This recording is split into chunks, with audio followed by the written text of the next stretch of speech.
The Boston Celtics defeat the Cleveland Cavaliers in a matchup everybody was watching for, some even labeled as a preview of the Eastern Conference Finals. It's not, but we're going to talk about why the Boston Celtics are still the favorite to come out of the Eastern Conference. We're also talking about Tyrese Maxey's follow-up comments in regards to his conversation with Joel Embiid, and look at Dalton Connect's career night for the Los Angeles Lakers last night. We're going to get into all that and more right after this. Welcome to the number one place for your daily basketball news and analysis, NBA Central. What's going on, basketball fans? Welcome to another episode of NBA Central, your number one spot for everything basketball related. I'm the host there, Haize, but more importantly, you guys can follow the channel at NBA Central Pod on every social media platform we happen to be on. With that said, let's go ahead and get into this content for today. And so what was an exciting game? Everybody was kind of looking forward to this game. It was also an NBA Cup game, so teams are already competitive. The Boston Celtics defeated the Cleveland Cavaliers 120-117. Now, this was a game that was entertaining for a lot of different reasons, but the Boston Celtics continue to make history when you look at when it comes down to it. While it was a hard-fought game, right, the Boston Celtics had a historical three-point shooting night against the Cleveland Cavaliers. They shot 53.7% against the Cleveland Cavaliers, making 22 of 47 three-pointers in that game. They made their 287th three by the end of the game, which is more than any other team in any 15 span in NBA history. So the Boston Celtics continue to set history, especially with their three-point shooting, and the Celtics are proving themselves just to be a juggernaut in this league. And we still haven't even seen, I don't think, the best of what the Boston Celtics have to offer on the defensive side of the ball either. Right now, when you look at what the Boston Celtics did and the fact that it was against a Cleveland Cavaliers defense that is no slouch at all, make no mistake about it, the Cleveland Cavaliers defense is legit. So the last unbeaten team in the NBA falls last night, and you look at Mobley and these other players that just are so important to what the Cleveland Cavaliers are able to do defensively. But Jayson Tatum, 33 points on 60% shooting. He was 6 of 10 from three-point range in yesterday's game. He also grabbed 12 rebounds, 7 assists, and the old man Al Horford as well, 18 points on 80% going 4-5 on his three-pointers as well, and he blocked 3 shots also. And Joe Mazzulla after the game said this: "I hope teams continue to be physical because it helps us get reps." I know that sounds like it's kind of, oh, you're just helping us get reps. That's not really how he meant it. But I'm glad that the Boston Celtics aren't shying away from the physicality that the Cleveland Cavaliers throw towards them, and they're welcoming more of that because that's what's going to be tested, right? As much as me and some other people have talked about the Boston Celtics and the run to the finals last year and winning a title and how they faced teams that were all injured, the Celtics are going through it now, and they still have not had Kristaps Porzingis and how much he helps that team, especially defensively, on what he brings to that team. So the Boston Celtics having confidence coming out of this game is what they should have, right? And we know the Cavs were missing Dean Wade and things like that, but like you had 22 points from Evan Mobley, 35 points in a game high scoring from Donovan Mitchell. Darius Garland went 3 of 21, unfortunately, like not giving what that team was used to having. No Karis LeVert in that game either. So, it hurts those aspects of it, but I'll be excited to see when these teams face off against each other again and how the Cleveland Cavaliers learned from this loss. But the Boston Celtics continue to just prove that they right now are the toast of the Eastern Conference. It is what it is. The Eastern Conference is going to go through the Boston Celtics until a team proves otherwise. And I want to talk about the reasons why the Boston Celtics are still the favorite to beat in the East. You look at Jayson Tatum in his play right now.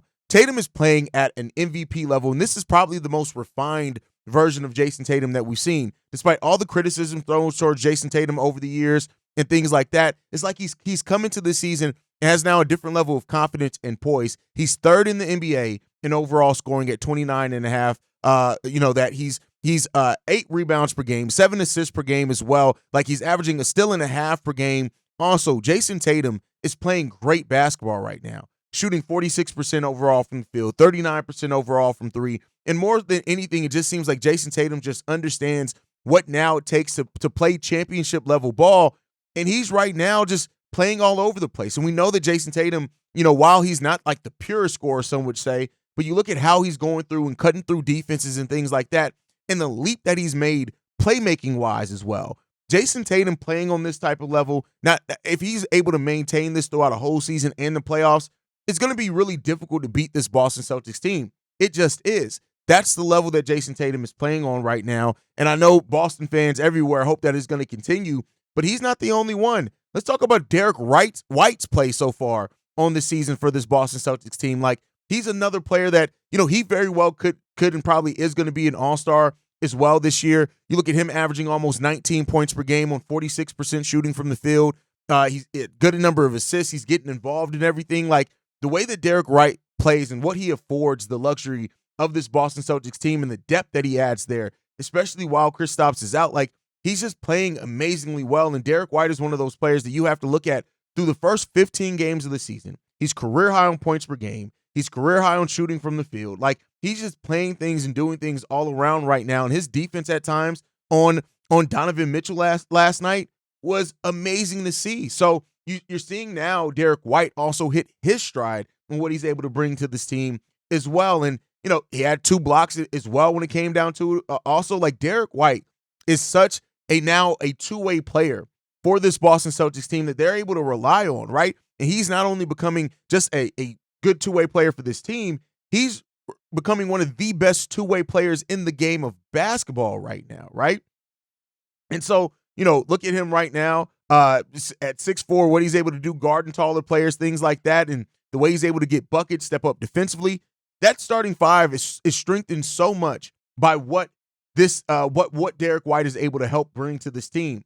And then on top of that as well, like, let's keep in mind, this team is not even at its best capacity yet while Kristaps Porzingis is out so far in the season.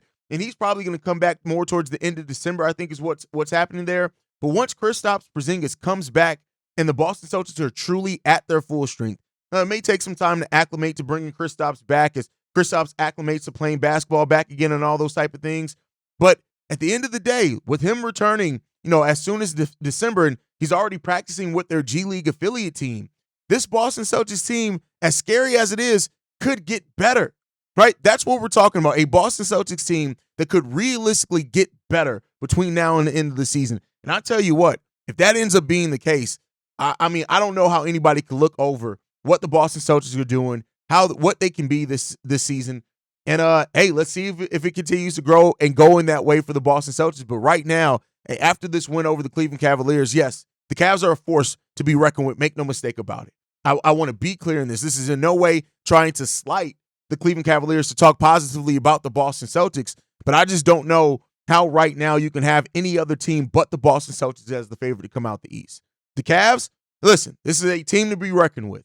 Make no mistake about it. And when they're at full strength and they're fully healthy as well, they can match wits with anybody. You look at the differential, how they're beating teams. This is a team that is also going to try to go through. And overall, like, I know people say and like to label the Eastern Conference as weak. I like to say there's a lot of parity anywhere between the 5th and the 10th team. There's a lot of parity between those teams in that Eastern Conference. But, hey, the East is deep, man, especially when Orlando gets fully healthy. The Knicks are playing better basketball now. They're on a 3-game winning streak, right? Also 6-4 in their last 10. This Eastern Conference is going to be fun. And the thing about the East, if you look at the last 4 or 5 years in the Eastern Conference playoffs, there's always a surprise team that comes out and makes it either to the Eastern Conference Finals or the Finals. And so, as teams are revving back up, getting healthier, those type of things, I still look at the Philadelphia 76ers as a team to watch. We're going to talk about them a little bit in a second, even though I know they're at the bottom of the East right now. This is going to be a very fun Eastern Conference run, but I think everything right now goes through the Boston Celtics. I don't even think that's a hot take. I think that's just a real take. And until you dethrone them, they're the kings of the East, man. And they proved it last night against the Cleveland Cavaliers. That's my thought. You guys can let me know how you feel on everything down below. But one of the teams that I just mentioned, in the Philadelphia 76ers, a lot was made out of the meeting yesterday. Tyrese Maxey's on the precipice of making his return. And while, that meeting with where, Joel Embiid's timeliness was called out, Nick Nurse, the players asking and saying they want Nick Nurse to coach them harder. The coaches responding to the players saying that they want them to be more basically fine-tuned to the details and things. Maxey was asked by the Athletic's Tony Jones in regards to the meeting that happened. He said this: "I wanted to speak up. I felt the need to do that because I wanted to share that we were better than what we've shown on the floor. There's a lot said, but it is what it is. We said what we had to say, and we have to figure out a way to move on to the rest of the season. Everyone understands what's at stake. Everyone is feeling the hurt. When they hit us, we were supposed to hit back. It was supposed to be a fight out there, but it wasn't. We kind of laid down in Miami, and that's something we can't do anymore. Tyrese Maxey is saying the part that everybody needs to say.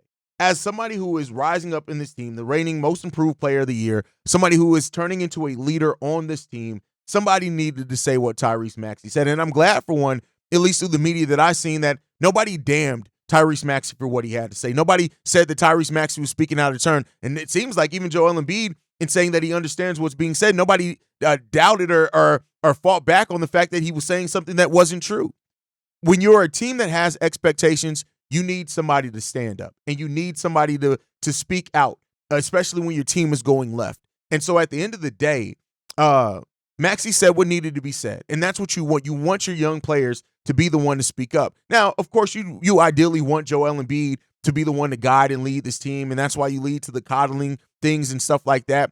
But at the end of the day, man, it just comes down to this. Maxey said everything that needed to be said for this team. Somebody had to say it. Somebody had to step up and be the one to call the things out that they're seeing and that's being done to hopefully right this season for the Philadelphia 76ers. And I do think the Sixers can turn this thing around. Now, I do think that there's a finite amount of time that you have to turn it around. And I'll say this, you look at the schedule in January for this Philadelphia 76ers team, Sacramento, Golden State, Phoenix, New Orlando, OKC, New York, right? Indiana, Denver, Cleveland. Like, the month of January for this Philadelphia 76ers team is going to be a tough month overall. And so ideally, and that's not to say they don't have tough matchups between now and then, but ideally you want things to be better by then. We're heading towards the end of November, December, especially with Maxey coming back either Wednesday or Friday this week. You want to start getting everybody on the same page. You want to start playing better. You want to start getting as close to your peak as what you can, because those matchups in January, if you don't find your rhythm by then, you may never find it. And I know that's still kind of early in the season to say that, but you look at that schedule in January and going on for the 76ers, if you can't find your pace and your path by then, seriously, you may just never find it. And so, it is also something to be said that so far in the season, you got, 4 games out of Joel Embiid. Luckily, he wasn't even on the injury report yesterday, or now, so that's a good thing to go in the right direction, hopefully, for him. But you need things to start getting better for you. You got 3 games out of Joel Embiid. You got 7 games out of Paul George, right? So you want 7 games out of Tyrese Maxey. You need to start being better. You've played 13 games, and most of those you've been missing somebody, right? And so, all of those games you've been missing one of those 3 players. And so while Andre Drummond is doing pretty good, Jared McCain's playing really well for you also, you want to be able to benefit off those things. And so ideally, this thing's going to start turning around for them. And they need to figure it out now. And so it's good that they had this meeting. It's good that Tyrese Maxey called it out, because the season isn't done yet. But the season could be lost if somebody didn't correct the ship, if somebody didn't call out the bullshit. And I'm for one that it is good that it's that young player. Now, let's hope that Paul George can get back, can get right.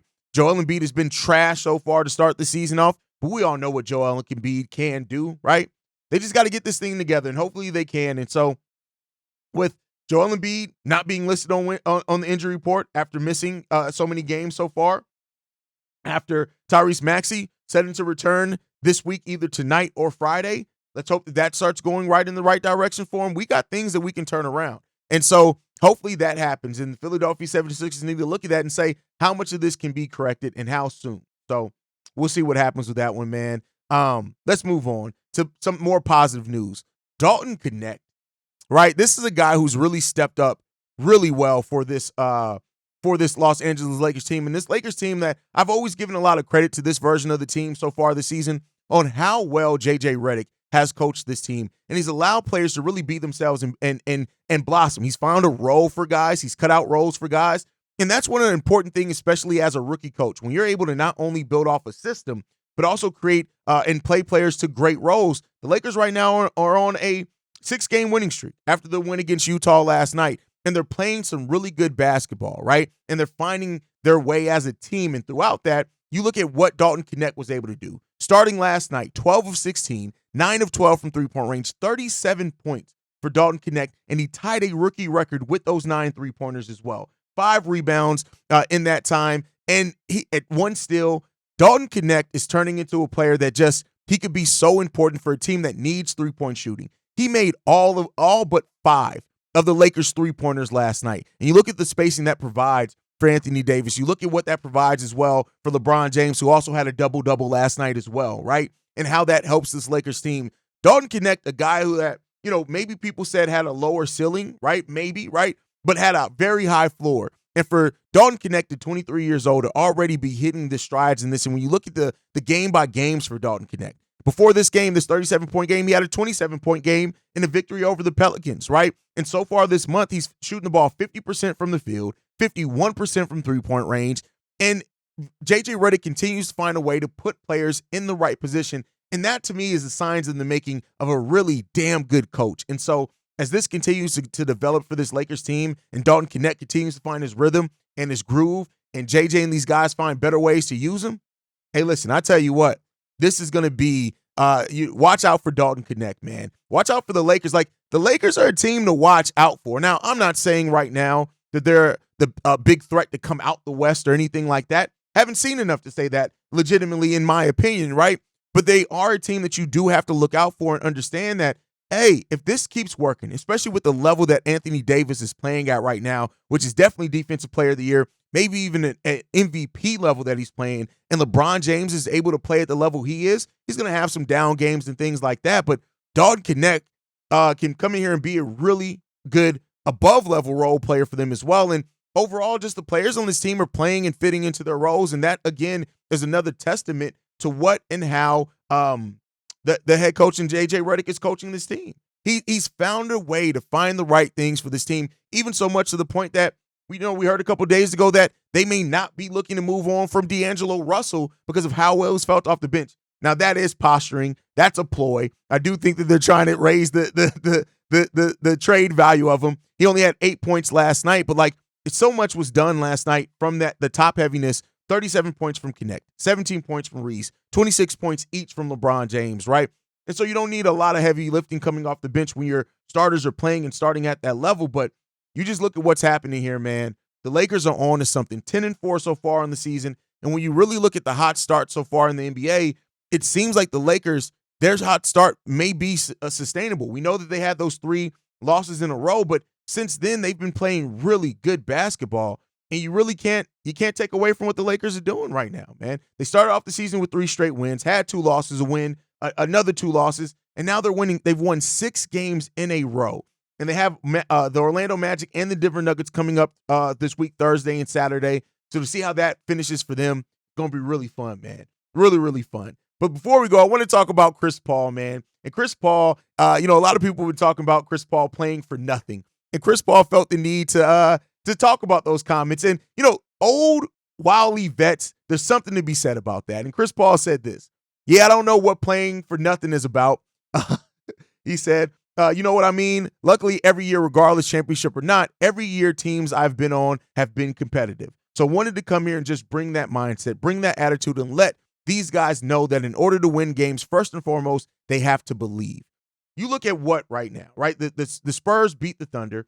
He had 14 points, 11 assists, and a double-double in that win. And Chris Paul, for all that it's worth, right, for all the talk about Chris Paul being old and, what it was like for him, in that Golden State Warriors team and them wanting to move off of him and things like that, Chris Paul has brought a lot of leadership to this team. And I think that's what they want. You look at how Stefan Castle, who's now in that starting lineup as well as a young guy, and what that's meant. Chris Paul and what he's had this season so far, and averaging 11 points and 9 rebounds basically on efficient shooting. Is Chris Paul who he was before? No, but he does help bring some leadership to this team. And the fact that they got a win over the Thunder without Wemby playing for that team, I think says a lot about the way and competitiveness that team has. Keldon Johnson had 22 points off the bench.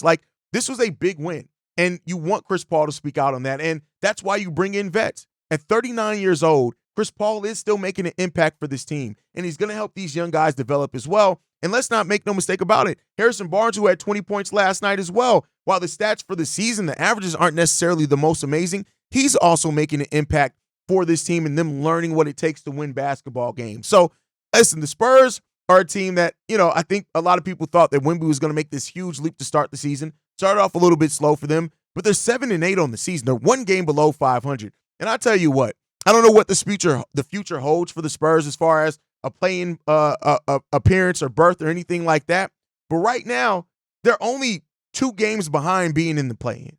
And if Wemby is healthy, we know what Wemby means, right? He's having a defensive player of the year type performance as well, on pace to have like 400 blocks on the year. Like, this is a team that's going to beat some teams this year. And I don't know what that means for them as far as their standing at the end of the year, but this is a team that's going to surprise some teams. And so good to see Chris Paul still being able to put up points, still be effective, even at being 39 years old. But that's my time for today, guys. Make sure you guys are following the show at NBA Central Pod. You can send us any feedback, questions, comments, concerns, NBA Central Show at gmail.com. And then lastly, if you want to leave a text message and our voicemail for the mailbag, number to do so, 773-270-2799. We're the number one spot for everything basketball related. And we'll see you guys the next time I feel like making a video. Probably tomorrow. Peace, y'all. This has been a presentation of the Breaks Media.